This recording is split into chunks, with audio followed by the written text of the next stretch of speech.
इस एक ट्वीट के बाद पूरे नेशनल मीडिया पर हलचल मच गई और उसके बाद ट्रांसमिशंस का सिलसिला शुरू हुआ।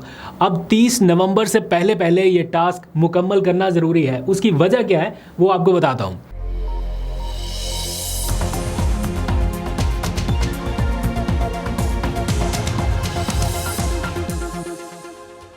बिस्मिल्लाहिर्रहमानिर्रहीम, अस्सलाम वालेकुम। पाकिस्तान और दुनिया भर में देखने और सुनने वालों को अब्दुल कादिर का सलाम।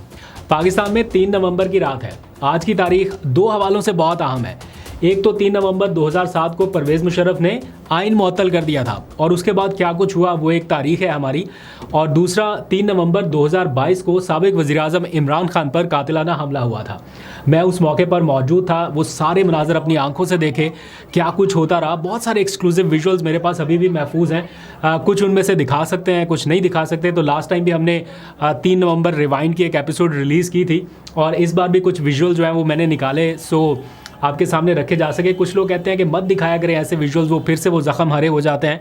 लेकिन कुछ लोगों का ख्याल है कि नहीं, ये चूँकि रिकॉर्ड का हिस्सा है, तारीख का हिस्सा है, तो बहुत सारे कैंडिड विजुअल जो है वो रहने चाहिए यहाँ पर। तो इसलिए आज चूँकि ख़बरें और बहुत ज़्यादा थी तो मैंने पहले से वो 3 नवंबर रिवाइंड व्लॉग जो है वो अपलोड कर दिया है। उसमें बहुत सारे विजुअल जो मैंने पहले अपलोड नहीं किए थे वो कर दिए हैं। तो अगर आप देखना चाहें तो इससे पहले का व्लॉग देख सकते हैं।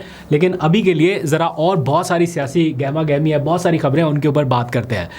आज भी आइन के हवाले से एक नई पेशरफ्त हुई कि आइनी तरमीम जो है वो 27वीं, पहले 26वीं हुई थी, अब 27वीं आइनी तरमीम लाई जा रही है। उस हवाले से लेटेस्ट डेवलपमेंट उस वक्त हुई जब बिलावल भुट्टो ने आज ट्वीट करके बताया कि वज़ीर-ए-आज़म ने आसिफ जरदारी से मुलाकात की है और उससे पीपल्स पार्टी का ताउन मांगा गया है। ये सारी चीज़ें तो आपने देख ली। नेशनल मीडिया इस टाइम इस डिबेट से भरा पड़ा है कि 27वीं तरमीम होने लगी है, इसमें क्या क्या चीज़ें हैं वो सारा कुछ भी डिस्कस हो रहा है।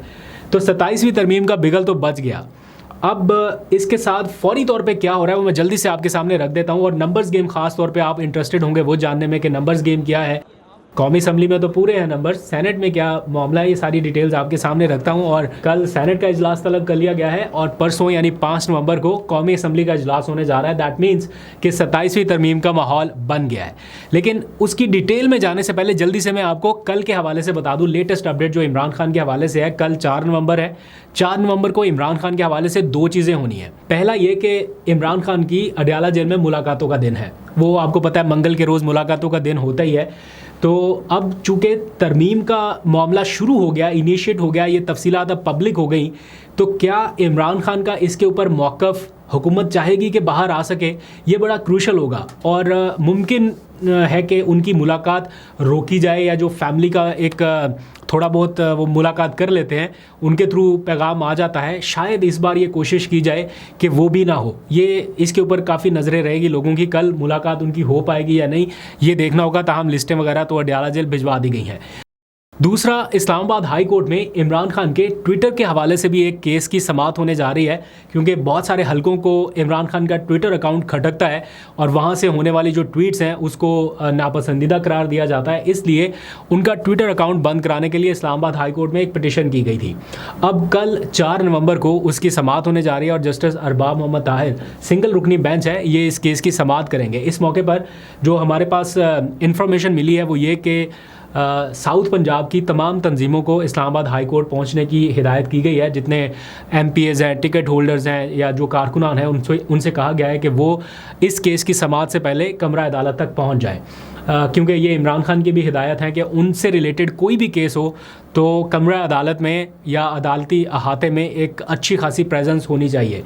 तो अब देखते हैं कि कल इस हवाले से क्या होता है। जस्टिस अरबाब मोहम्मद ताहिर साहब शायद कोई बहुत सख्त ऑर्डर ना करें, लेकिन उनके ऑर्डर के बाद ये सिंगल रुकनी बेंच है ना, वो कोई भी ऑर्डर करें उसको अंडू करना या उसको मज़ीद सख्त करना, या अगर कोई मतलूबा फ़ैसला ना मिल पाए तो उसको फिर से चैलेंज करना और 2 रुकनी बेंच से डिसीजन ले लेना, ये कोई मुश्किल टास्क नहीं है जिन लोगों ने ये सारा कुछ किया। और स्पेशली 26वीं तरमीम के बाद तो बिल्कुल ही मुश्किल नहीं है। अब आ जाइए, अभी 26वीं तरमीम के असरात ख़त्म नहीं हुए, 27वीं तरमीम का ऐलान हो गया कि जनाब वो अब आने जा रही है। इसका वफाकी हुकूमत बहुत खुफिया तरीके से, खामोशी से सारा ड्राफ्ट तैयार कर रही थी, प्लानिंग कर रही थी, मुलाकातें हो रही थी। हम देख रहे थे मोहसिन नकवी साहब मुलाकातें कर रहे हैं, वो आसिफ जरदारी से भी कर रहे हैं, वो बाकी स्टेक होल्डर से भी मिल रहे थे, इवन मौलाना से भी बिलावल मिले। तो हमें ये पता चल गया था कि 27वीं तरमीम आ रही है, और हमने परसों के व्लॉग में आपको बता दिया था कि इसी हफ्ते में आप देखेंगे किसी भी वक्त इजलास जो है वो कौमी असम्बली के तलब कर लिए जाएंगे, कौमी असम्बली और सेनेट का, और फिर आपको अचानक से बताया जाएगा। और वही हुआ एग्जैक्टली। आज नेशनल मीडिया पर उस वक्त हलचल मची जब बिलावल भुट्टो ने ट्वीट करके ये वफाकी हुकूमत की सारी तैयारियां जो है वो डिस्क्लोज कर दी और बताया कि शहबाज शरीफ साहब ने बतौर वज़ीर आज़म उनके वालिद यानी आसिफ अली जरदारी से मुलाकात की है और उनसे पीपल्स पार्टी का तावन मांगा है 27वीं तरमीम के लिए। और साथ ही उन्होंने बता दिया है कि 27वीं तरमीम में क्या क्या चीज़ें आने जा रही है। इंटरेस्टिंग फैक्ट्स मैं जल्दी से आपको बताऊंगा, लेकिन पहले बता दूं कि क्या मेजर चीज़ें हैं जो अनाउंस्ड की गई हैं। अनअनाउंस्ड के बारे में तो आप छोड़ ही देना कि वो ऐसी चीज़ें जिनके बारे में अभी बताया नहीं गया, लेकिन अनाउंस्ड गया है। नंबर 1, आईनी अदालत, जो कि एक दरीना ख्वाब था हुक्मरान इत्तेहाद का कि आईनी अदालत हो। वो तो उस टाइम मौलाना ज़रा उन्होंने रेजिस्टेंस की या समहाउ, जैसे भी माहौल ऐसा था कि वो आईनी अदालत अलग से नहीं बना सके, एक आईनी बेंच बना लिया उन्होंने।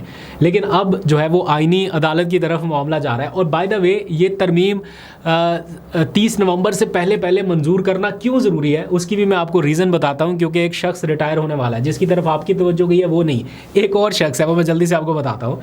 उससे पहले उसको बचाने के लिए भी ये हो सकता है। ऐसी ही बातें मैं सुन रहा हूँ, बहरहाल डिटेल आपको बताता हूँ। दूसरा इसमें जजेस के तबादले के हवाले से है कि हुकूमत को मुश्किल पेश आ रही है कि जो जजेस अभी भी स्टैंड ले रहे हैं उनको वो हटा नहीं पा रहे मंजर-ए-आम से, या उनका तबादला नहीं कर पा रहे।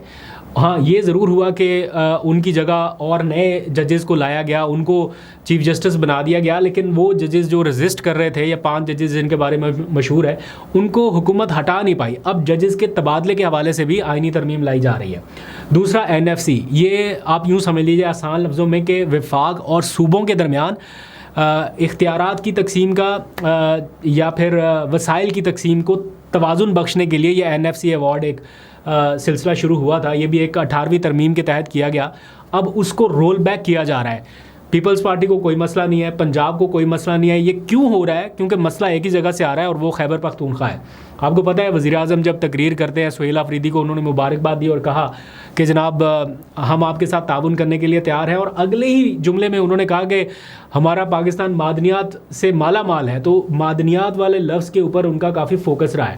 अब खैबर पख्तूनख्वा जो है वो इस हवाले से रेजिस्टेंस दिखा रहा है। वो बिल उन्होंने पास नहीं किया था जो कुछ दिनों पहले, 1-2 महीनों पहले काफ़ी ज़ुबान ज़दे आम था। तो अब उसको टैकल करने के लिए भी ये जो सूबों वाला मामला है इसके हवाले से, और फिर इसमें और भी बहुत सारी चीज़ें आ जाती हैं। तो देखते हैं वफाकी हुकूमत कैसे मज़ीद कंट्रोल जो है वो कर पाती है। लेकिन इसके ऊपर पीपल्स पार्टी को एतराज़ रहेगा, क्योंकि 18वीं तरमीम के तहत जो NFC आया या जो भी सूबों के हवाले से मामला थे उसमें सबसे बड़ी स्टेक होल्डर जो है वो पीपल्स पार्टी थी, और उन्हीं की काविशों से ये सारा कुछ मुमकिन हो पाया था। अब वो इसको रोल बैक करें थोड़ा मुश्किल लगता है। इससे भी आगे आ जाइए, एक आर्टिकल 243 है, उसको अमेंड किया जा रहा है, वो है आर्म्ड फोर्सेस के हवाले से। उसकी डिटेल्स भी आपके सामने जल्द आ जाएंगी। और फिर एक है चीफ इलेक्शन कमिश्नर की तैनाती के हवाले से। अब आप अंदाज़ा करें कि इस मुल्क में अपोजिशन लीडर नाअहल कर दिया गया, कौमी असम्बली में भी अपोजिशन लीडर नहीं है, सेनेट में भी अपोजिशन लीडर नहीं है। ऐसे माहौल में ये तरमीम लाई जा रही है, जबकि चीफ इलेक्शन कमिश्नर की तैनाती वज़ीर आज़म और अपोजिशन लीडर ने मिल के करना थी। वो जब तक अपोजिशन लीडर रहे ये नहीं हो सका। अब अपोजिशन लीडर है ही नहीं, उनको नाअहल कर दिया गया, और जिसके लिए नए नाम दिए गए कि इनको बना दिया जाए, उनको भी हुकूमत नोटिफाई नहीं कर रही, स्पीकर कौमी असम्बली नोटिफाई नहीं कर रहे महमूद अचकज़ई को।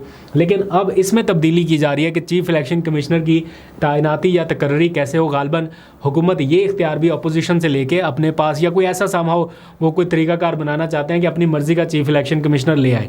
हो सकता है आने वाले वक्तों में काजी फाइज़ साहब के नए चीफ इलेक्शन कमिश्नर हो। मजाक कर रहा हूँ, सीरियस नहीं लेना, लेकिन होने को हो भी सकता है। आई नो कि आपका मूड इस बात पे थोड़ा ऑफ हो सकता है, उसके लिए माजरत। अब आ जाइए ज़रा जो मेन, जो मैंने आपको बताया ना 30 नवंबर से पहले करना ये क्यों ज़रूरी है। क्योंकि ज़राए ऐसा बता रहे हैं कि, या ऐसी हवाओं फिजाओं में ये बातें हैं कि एक तरमीम इसमें यह भी की जा सकती है कि जजेस की जो उम्र है रिटायरमेंट की वो 70 बरस तक कर दी जाए। अब काजी अमीनुद्दीन साहब है, काजी कह रहा हूँ, जस्टिस अमीनुद्दीन साहब जो है, काजी ऐसे ही निकल गया मुँह से, खैर जस्टिस अमीनुद्दीन साहब जो है आईनी बेंच के सरबरा, वो 30 नवंबर को रिटायर हो रहे हैं। अगर वो रिटायर हो जाते हैं तो फिर बहुत सारी चीज़ें हुकूमत के लिए उस तरह से नहीं रहेंगी जैसे अभी हैं। तो अगर उनकी उम्र जो है वो 70 बरस कर दी जाती है रिटायरमेंट की, तो फिर वो स्टे करेंगे, सस्टेन कर जाते हैं। तो इसलिए भी कुछ लोग कह रहे हैं कि आइन में ये तरमीम करके उनको भी रिटेन करना मकसूद है। तो ये सारा कुछ हो रहा है। एनी हाउ, अब इसमें ज़रा सा आ जाइए कि इतना कुछ जो प्रपोज है ये कोई एक आध दिन में तो नहीं हुआ होगा, इसमें काफ़ी दिनों से काम चल रहा होगा, काफ़ी सोच विचार हुआ होगा, ड्राफ्ट तैयार हुआ जो पीपल्स पार्टी के हैंड ओवर किया गया। बैरिस्टर अकील साहब वज़ीर पार्लिमानी अमूर है, उन्होंने ठीक एक दिन पहले यानी 1 नवंबर को उन्होंने, या शायद कल रात की बात है, उन्होंने टीवी पर बैठ के कहा कि जनाब हमारी वजारत में ये सारा कुछ होना है, हमने तो ड्राफ्ट के ऊपर काम ही शुरू नहीं किया, कोई तरमीम नहीं अभी आ रही, कोई पार्लियामेंट का इजलास नहीं हो रहा, कुछ भी नहीं हो रहा। उन्होंने टीवी पे बैठ के ये बयान दिया, हालांकि उनकी मुतल्लिका वजारत है जिसने ये सारा कुछ करना है। या तो वज़ीर साहब बिल्कुल ही लाइल्म थे या फिर उन्होंने गलत बयानी की। तो ये चीज़ें इस तरह से चल रही हैं। बहरहाल अब आ जाइए ज़रा नंबर्स गेम के हवाले से मैं जल्दी से आपको बता दूं। इस आइनी तरमीम के लिए हुकूमत ने अपनी 2/3 अक्सरियत हासिल कर रखी है। वो मखसूस नशिस्तों के ज़रिए की, वो लोगों को नाअहल करके वापस अपने बंदों को इलेक्ट करा के की है, जैसे भी अब उनके पास 2/3 अक्सरियत हुक्मरान इत्तेहाद के पास मौजूद है। आइनी तरमीम के लिए जो नंबर चाहिए वो है 224 अरकान का, और पीपल्स पार्टी और मुस्लिम लीग नून और साथ में जो बाकी MQM IPP ये उनका जो एक हुक्मरान इत्तेहाद है पूरा, उनके पास जो नंबर बनता है वो 237 है। 224 चाहिए और 237 उनके पास मौजूद है। कुछ आज़ाद अरकान की भी हमायत उनके पास है। लेकिन मसला कहाँ पे बन सकता है उनको? सेनेट में। वो भी को बहुत ज़्यादा मसला नहीं बनेगा, थोड़ा सा ही है, ज़्यादा नहीं है। सेनेट में जो नंबर चाहिए वो है 64 और उनके पास इस वक्त हुक्मरान इत्तेहाद के पास टोटल नंबर है 61। तो अगर सेनेट से भी ये तरमीम पास करानी है तो फिर उन्हें ANP या फिर मौलाना फजलुर रहमान के जो सेनेटर्स हैं उनके ऊपर इन्हिसार करना पड़ेगा। लेकिन जिस तरह से पिछली तरमीम के तहत मामला देखे गए थे, तो इसलिए लगता है कि हुकूमत के लिए कोई मुश्किल होगा नहीं। तो जैसे बिलावल ने कहा था ना, ब्रूट मेजॉरिटी के साथ भी करा लेंगे, तो लगता है कि वो कंफर्टेबल पोजीशन से ये सारा करा लेंगे अगर वो आसानी से एग्री कर जाता है। दैट मीन्स कि 27वीं तरमीम आ रही है। अब इस सारे मामले पर जैसे मैंने आपको बताया कि ये ऐसे मौके पर आ रही है जब अपोजिशन है ही नहीं पार्लियामेंट में, ना सेनेट में अपोजिशन लीडर है, ना कौमी असम्बली में अपोजिशन लीडर है। लेकिन एक और चीज़ ये है कि जिस सूबे के हवाले से सोच कर ये तरामीम लाई जा रही हैं वो सूबा बिल्कुल ब्लैंक है। यानी खैबर पख्तूनख्वा को इस हवाले से बिल्कुल भी एतमाद में नहीं लिया गया। उनके मुशीर ख़जाना का मैं वो ट्वीट देख रहा था, उसने कहा कि हम ब्लैंक है बिल्कुल इस मामले पे, हमारे पास ना ड्राफ्ट है, ना हमें पता है कि हुकूमत क्या करने जा रही है, क्या तरमीम लाने जा रही है। तो देखते हैं। मीनवाइल और भी बहुत सारी ख़बरें हैं।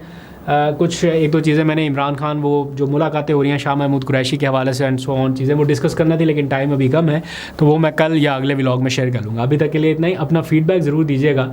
आपको क्या लगता है कि ये तरमीम इतनी आसानी से हो पाएगी या बिलावल भुट्टो साहब कोई करेंगे वो मुज़ाहमत थोड़ी बहुत, वो जैसे होता है ना थोड़ा बहुत चीज़ें रेट बढ़ाने के लिए या अपना इंपॉर्टेंस बढ़ाने के लिए वो होता है। जैसे मौलाना साहब अचानक से हुकूमत के ख़िलाफ़ शुरू हो जाएं, दैट मीन्स के कोई ना कोई गड़बड़ है, कुछ ना कुछ ऐसा उनके पास हुकूमत पहुंची है लेने के लिए कि जो उन्होंने एकदम से वो कर दिया। अभी बिलावल कर पाएंगे या आइन को तब्दील कर दिया जाएगा, देखते हैं। आपको अपडेट करते रहेंगे। अभी तक के लिए इतना, अपना बहुत सा ख्याल रखिए। अल्लाह हाफ़िज़।